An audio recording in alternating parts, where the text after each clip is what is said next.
Hello, good people. It's Celia Motswening Zingile again. Welcome to this YouTube channel. If you're coming across this YouTube, please stay for a while because what's about to be said here may help you or help the person that you know, so you can share it with them. And in the meantime, please subscribe.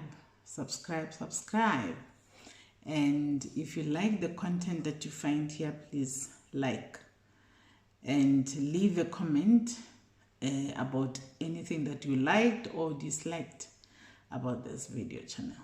And if you're coming back again here, I am humbled by the love you show me and the time and data that you keep on spending on me. Thank you so much, and please don't get tired. Keep sharing.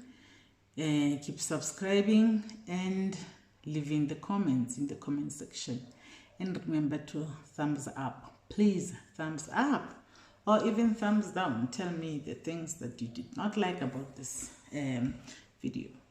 I would like us to talk about the behaviors of our children after breakups. We need to speak about the behaviors because most of the time we are battling with now children who are caught between two families, and now that we split new families, it's highly likely that we may find new partner on one side or even on both partners. The laws change, the atmosphere they are used to changes, and if it does affect them as well. Sometimes they get rebellious, sometimes they just get thrown out not knowing what to be with, because when they get to this other family for the 1 week, they may get certain rules that they have to adhere to, and when they get to another family, now another set of rules that they adhere to. So that can cause a havoc, particularly when there is no clear communication between the two families now, or when the families are fighting each other using the children, or when the families are not in speaking terms with each other. That may create serious problem for children, and they find a way to express their dissatisfaction, usually by behavior, because they are not adults. They don't know how to communicate their feelings. So the best way they know how is to act out their frustrations. They may start withdrawing. They may withdraw to their own spaces. They may start by withdrawing to their own spaces, and this is another element that is very difficult to detect, because even when they get to puberty, normally they start by doing that, even without broken families. Children from broken families have twice hurdles to jump in terms of that. Puberty and a broken family, it's a recipe for another disaster on its own. So they may withdraw. That's another symptom to look out for. They may skip meals or eat more. They may binge. They may also develop unnatural or even bad eating habits, in terms of either not eating very, very light, trying to punish their bodies, or trying to get their bodies into a certain shape, thinking that they are not attractive enough. That is why their parents split up. Because like I said, I will not stop saying this again. Somehow the children do manage to make it about themselves. So they may eat less or they may eat more. You may see them gaining weight. Some can even get the disorders, the eating disorders, to a point where they binge and binge and binge and then go and throw up. They binge because they comfort themselves with food. There is some comfort that comes with eating. And then after eating and feel like the stomach is about to pop, and knowing that all this food, if I leave it in there to be digested, now I'm going to gain weight. They now have a thought of saying, okay, I comforted myself. Now I've got to punish myself for the comfort that I just had, because I don't really deserve the comfort in the first place. Then they go to the bathroom and throw away this food. Whereas one may just want to survive with an apple a day or one fruit a day and lots of water. They would tell you, Mama, I'm on diet. Start by saying, I'm on diet. So as parents, we need to check out for such, because all those things can be about the breakup. The cause, the main cause could be about the breakup. And also, it may also have secondary other issues, because children are cruel. At school, there is that competition of children against each other.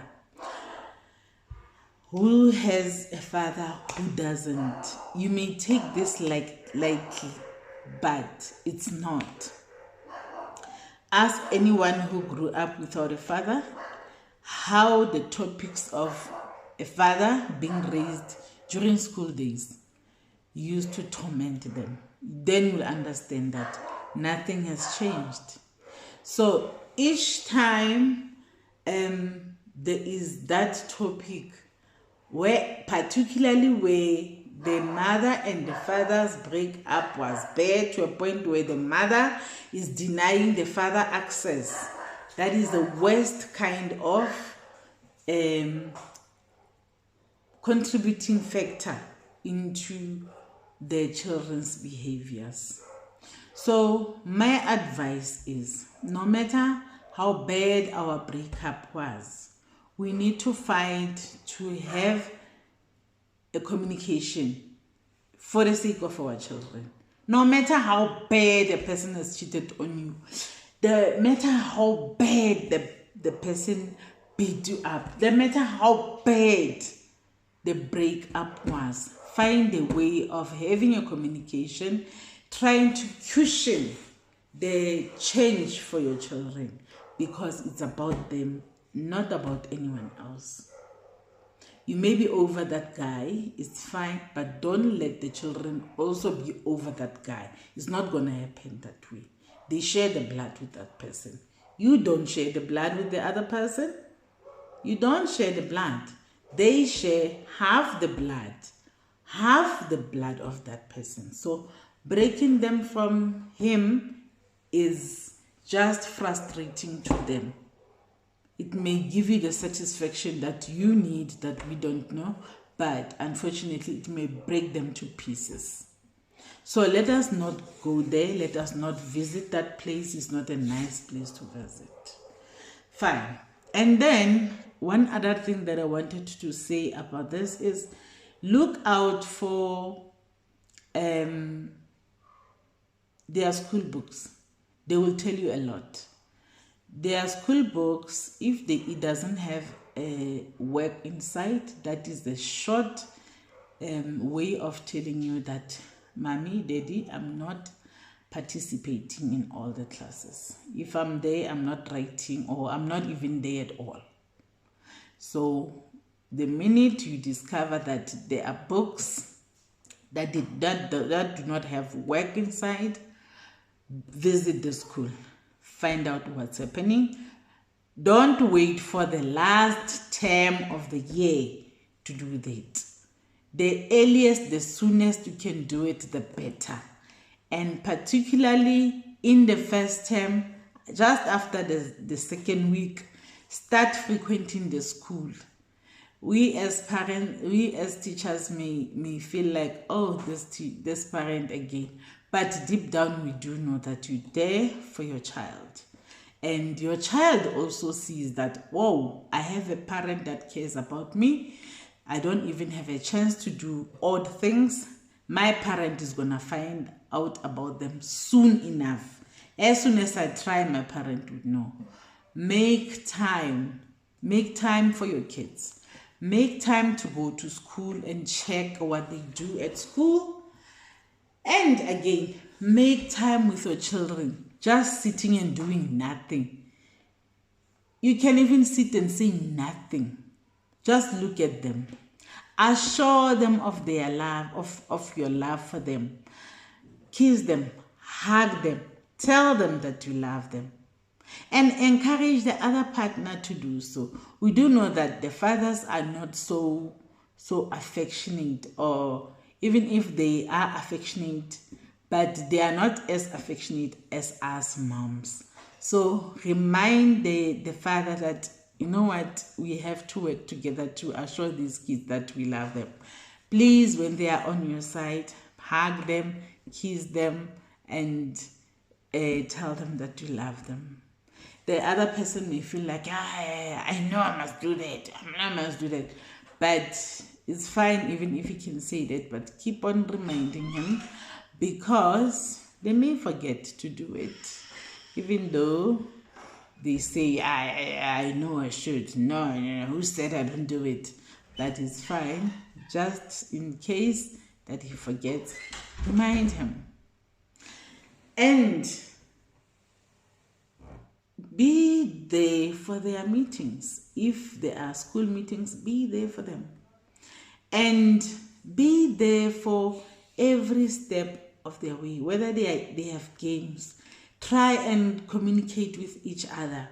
If one of you can take a turn for this game this week, ask the other parent to be there for another game the following week. Because you may be having that thing, of a difficulty of meeting up with your ex at a school, whatever, thinking that you may end up connecting again and you don't want that. So it's fine. And take turns. If a child is playing netball, let mommy this week when the child has a match be there. Next week let it be daddy. Let's switch and let's be there. Let's engage. Just for them to know that we are there for them. It's priceless. It's priceless moments. And one other thing, let's not be afraid to love again.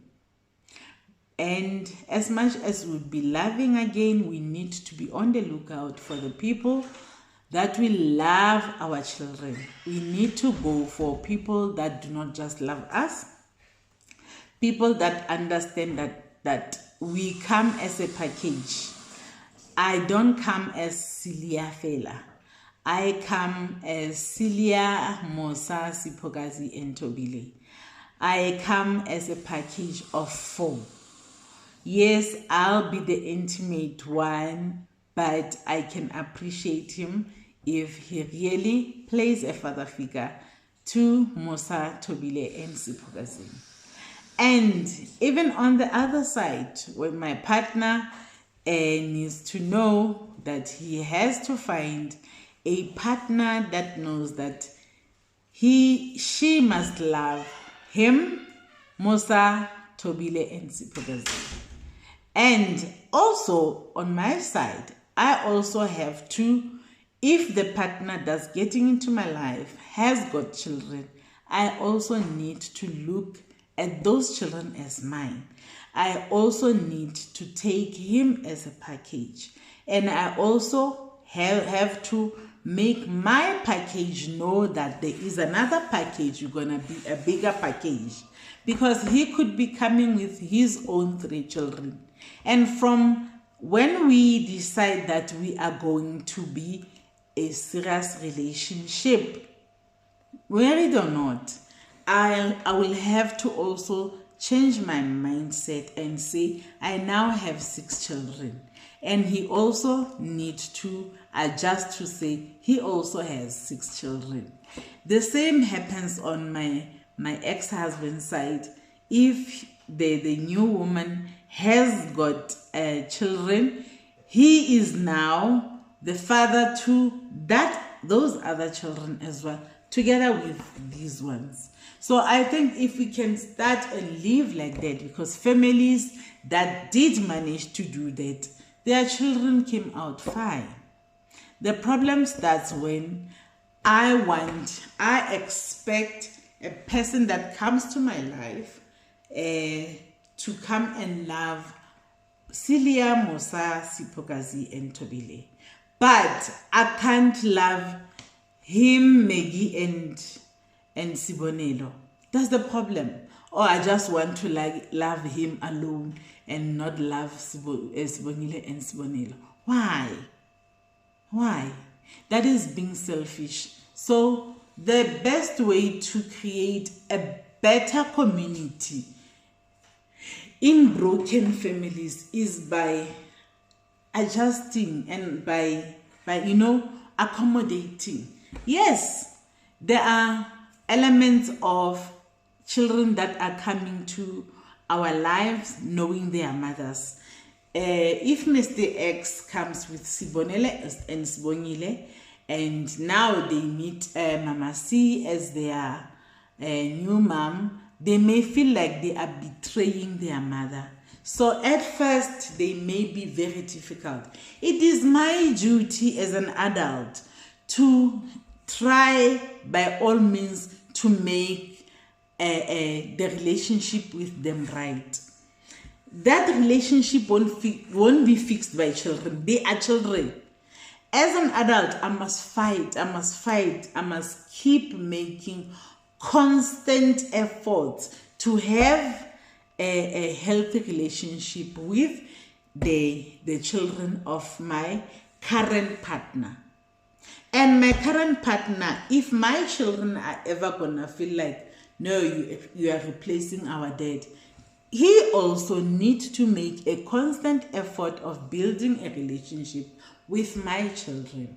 So the minute things break up loose is when us, particularly women, want men who come into our lives to accept our children, but we fail to accept their children, which is very unfair. And women who mastered the art of loving children, their biological and their step, and combining them and taking them as one, they lived a better life, and that added to a better relationship with the current partner. There were no like, wanna how, your child did this, and of which is not helping. It's more like an attack. If you're going to say to me, your child did this, that means now that is not your child, that is my child. Now you're saying, okay, you have thrown the ball in my camp and you are not going to like it when I throw it back on your camp. Of which such things is like, we're not attacking problems, we are attacking each other. And until us as people realize that whenever we have problems, we need to attack the problems, not attack each other. If we can learn and master that art, we can go far in life. Thank you so much. I hope this video is doing justice to your data, and it also encourages you to share it and subscribe, to set the notification bell, and to leave a comment of whatever you like or whatever you don't like, whatever the topic that you'd like I may cover in the next videos. And remember, my main aim is to help people who would like to get out of toxic relationships and reassuring them that it is doable. It's possible to get a fuller life and a better life after, instead of staying because of fear of what will be of me out of this relationship. That is the biggest. And also, I'm also an advocate for mental health, because I am one person that battles mental health as well, and I also take good care of myself in terms of my mental health. I will also share with you how I take care of my mental health as well as we go along. And there's just a lot. In the next coming videos, I will talk about mental health, how to take care of your mental health. I will also talk about how to secure your relationship from violence and verbal abuse without even living it. How to apply protection orders in South Africa, how to apply harassment orders in South Africa. Those are topics that we are still going to engage in. Thank you so much for watching. Bye-bye. Love you.